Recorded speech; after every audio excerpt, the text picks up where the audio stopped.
Episode 25, Dave and Joe. We're going to go off our usual topics because I got a lot of things to say because I'm confused and I'm just, just kind of fed up with a lot of different things. And this has something to do with personal stuff or sports, but it's more about the direction of this country. When I was growing up,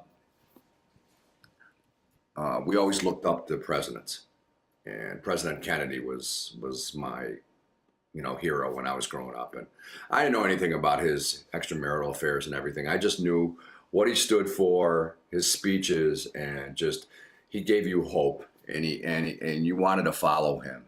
And then later, the later presidents, until President Obama, weren't very good, and then President Obama comes in, and here's a guy who's, he didn't follow through. He couldn't follow through on all his promises, and we promised change, but he did everything to turn that presidency around and make it an honorable position again, with an excellent vice president who was not just a whipping boy. Like, I'm reading a book with Lawrence O'Donnell called, 1968, and Hubert Humphrey was Lyndon Johnson's whipping boy. So that wasn't like that, but they worked in partnership, just a great duo, and also great first lady. And he would be acclaimed as one of our best presidents of all time because he's certainly one of the smartest, if not the smartest, if he wasn't black, and which is another appalling revelation because there's so much. The secret's out now. The lines have been drawn about now the racists. You can tell you know who the racists are. They've come out because they've been empowered by this president, and it upsets me so because just so many people are treated so poorly. And what you see out of this presidency is lies, deceit, duplicity with some of the other knuckleheads like O'Connell and Ryan, of the worst of the worst. Immaturity, not being prepared, not knowing what's going on in the world, just bluster, a guy who's failed in business time after time and got stuff given to him by his dad, and just a reprehensible human being. And when you have kids that looked up to President Kennedy in my era and kids that looked up to Obama, if you're going to look up to Trump, and there's people that do, I mean, we live in an area where, it's a blue state and it's a blue city with the exception of a couple of areas. And we don't hear all this stuff, but there's so many Trump supporters and they neglect his indiscretions with women, his lying, his using of the people that voted for him because he doesn't do anything for them. So it brings me up to the question, and what does this all matter? the whole setup. What does our lives matter? I mean, that's what I've been. What's the difference? What we do? We're all going to die, and do our lives matter? And then it seems to Trump that nothing matters to him except himself. And that's going to filter down. It always does. And it just really upsets me. So I started questioning myself, said, what's going to happen? Have I made an impression? And that's ego. Have I made an impression with my life? And what happens if I die? Is everybody going to forget, my life? And I think about that with all my ex-players, because those are my kids. You're my kid, Mm-hmm. And I think about that, and it's really depressing because why are you here? Yeah. What does it matter? I mean, our engineer and director, Mike, he has these questions that he talks about on Twitter, and his are a lot more lucid and coherent than Trump's, but he talks about that all the time. And I read it. I read a lot of people are just desperate for answers. And, we do this, we've done 24 of these podcasts. doesn't matter what we say because it doesn't seem that people are going to change. I mean, they continue to do the wrong things. Is that helping their children? What are we doing? What is our service? I mean, are we making a difference? Doesn't make a difference. And, nobody wants to change. Nobody wants to do the right thing. Isn't the right things to help your kids or to help people that are inexperienced or don't know? But when you're telling them the wrong things, you grow up wrong.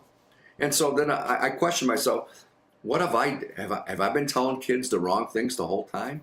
And, I've been doing this for a long time. And it makes me question myself. And so that definitely comes into play as a coach. I mean, but as a person too. Over and over again, you see failure. Yeah. And you're like, what am I doing wrong? Am I making an impact? Yeah, and I see we go to parks and we go to other high schools and they're teaching, and I go to youth games and they're teaching these kids the wrong things after we've done clinics for them or after we've helped out in practices. They go back to doing what they know. They're afraid to try something different. I would say, and again, does this matter that I've tried to improve every year as a coach so I can help kids. My goal, unlike maybe Nick Saban, who, he's praised as the greatest college coach of all time, but he is different. He has to win championships because he pays all those players to play. I mean, and he's got the best players in the country every year because through either intense recruiting or paying off players to come there, he has the best players in the country, so he has to win. Our job on the lower levels of youth sports, high school baseball, high school basketball, whatever, high school football, is to teach his kids the right way to play. And when you get resistance from the youth coaches that we're going to do it our way, it's just frustrating. And you have to undo what they did. If, in fact, we're doing the right stuff. Maybe we're not either. But I know what one thing that we're doing right, and we're always getting it right, is treating people with respect and having a good teacher-to-student relationship. Whether each relationship's different, I guess that matters. Yeah, it does. I mean, that's huge because you don't see that with a lot of relationships between players and parents or parents interfering with. That's a lack of respect, and that's just the opposite of how an operation should be ran. Right. Parents are looking for scapegoats sometimes, and every coach has that. It's why isn't my kid better? What did you do to my kid? Et cetera, et cetera.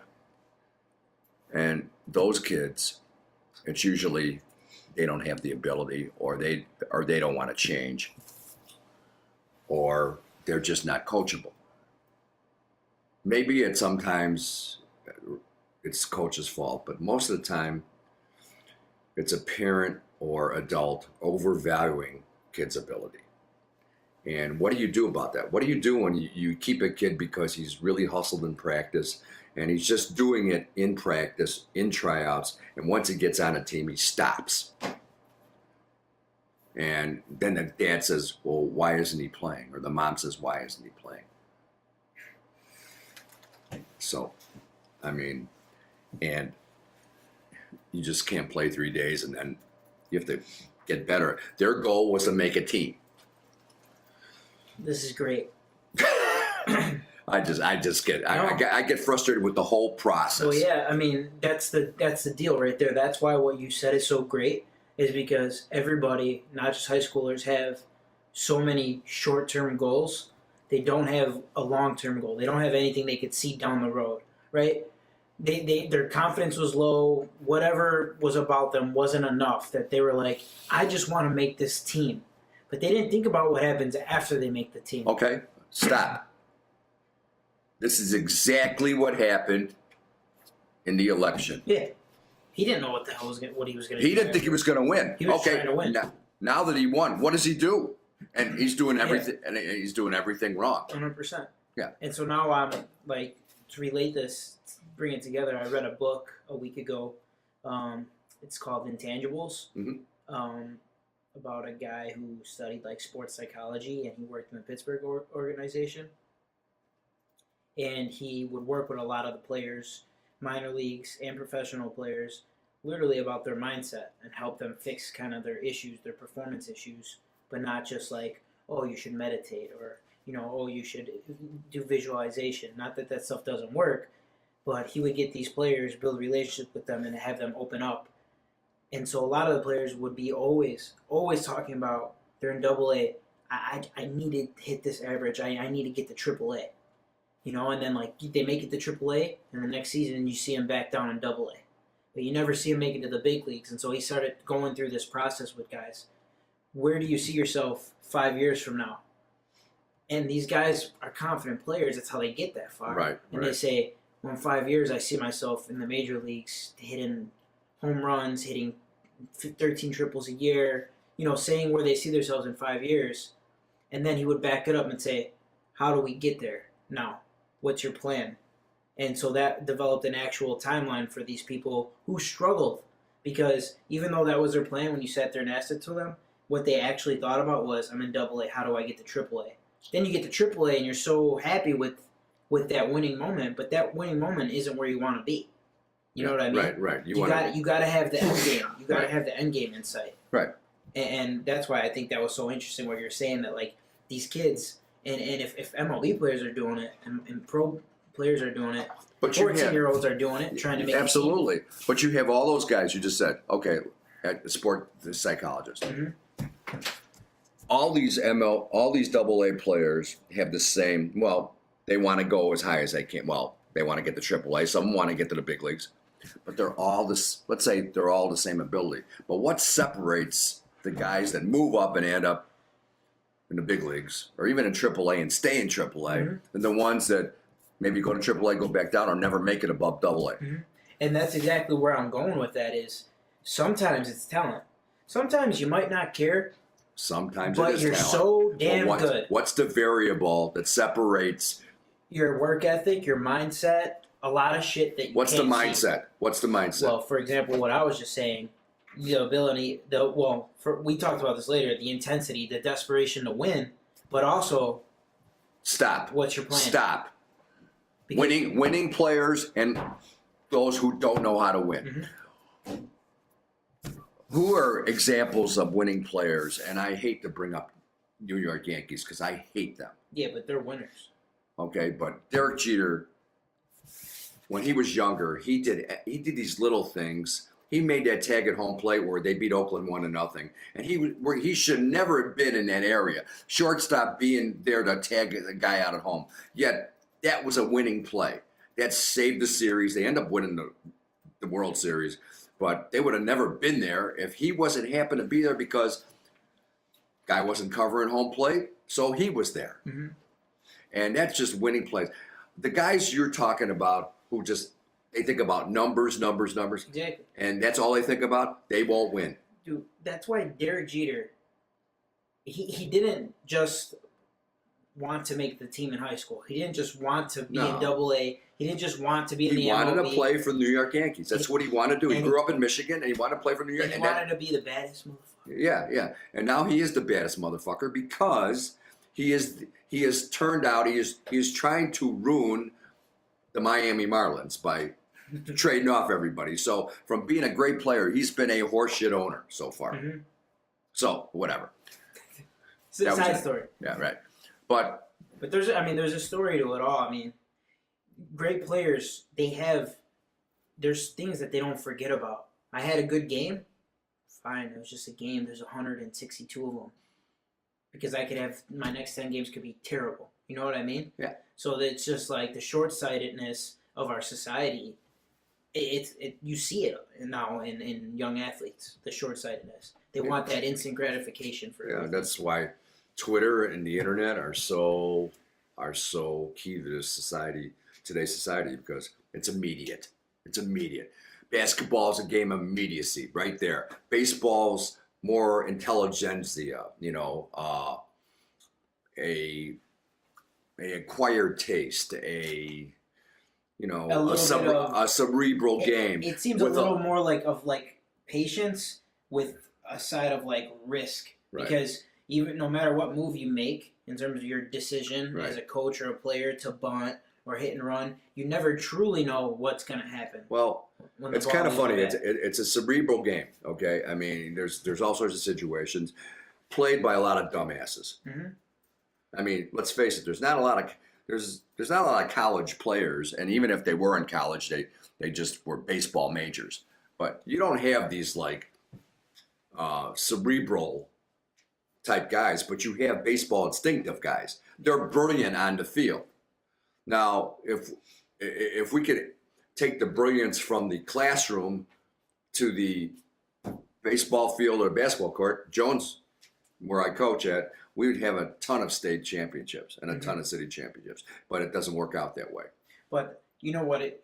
It's just insane because I'm sure Because you just said sometimes ability matters. Well, yeah, you can go as far as you can playing intelligent baseball and play winning baseball. When somebody's better than you and takes the bats out of your hands, or they press you and you lose by 50, sometimes ability just overwhelms intelligence and playing the right way. Yeah, but I also think too, on the opposite end of the spectrum, if you have mediocre ability, a little above average ability, and you're smart in the classroom, but you don't show that same intelligence on the field, it's a matter of where your confidence is.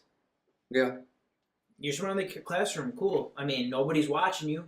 Take your test, get your A, make a good homework assignment, write a good paper. Yeah. Nobody's watching you. No. Then you get on the field and it's time to Everybody's perform, watching you.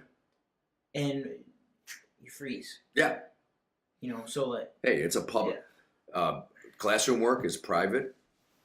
Being on an athletic team is public. People come and watch you play. They don't watch you do homework. Mhm. They don't watch you in the classroom aside from your teacher. And that's why I love sports, because you're in an interview with someone when you're older in life, and not only are they the one talking to you, but they're the one watching you. So you have to be on your game. You got to be ready to perform right there. And the person watching you and judging you is the person you're going up against. Right.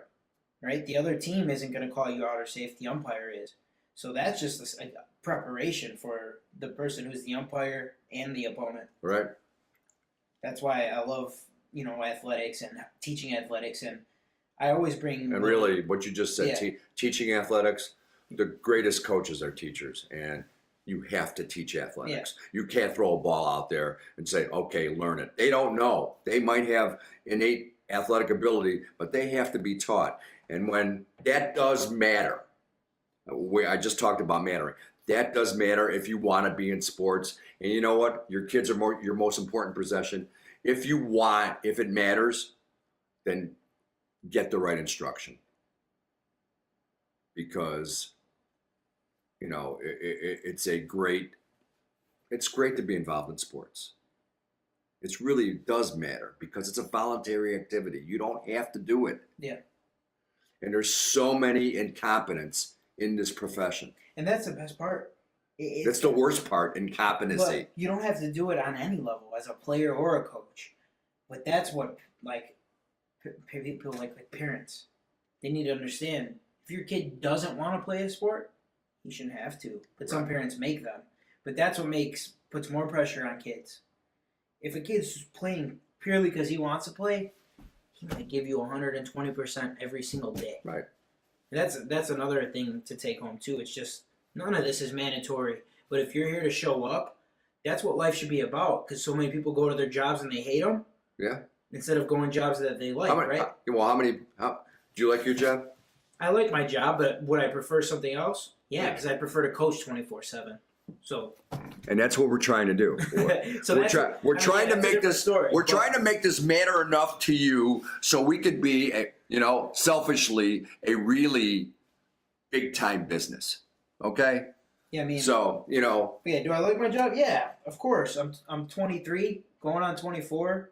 I got a job in finance. I majored in business. it lined up well for me. I'm happy with what I do. But get, what do I love? right. Well, I do love to coach. Right. You went to school for a degree, and now you're using your degree to what you went to school for. That's the proper way. Yeah, and trust me, if I hated my job, I would have left because Right. the first job I had out of school, I did not like it, And you left. and I left. Yeah.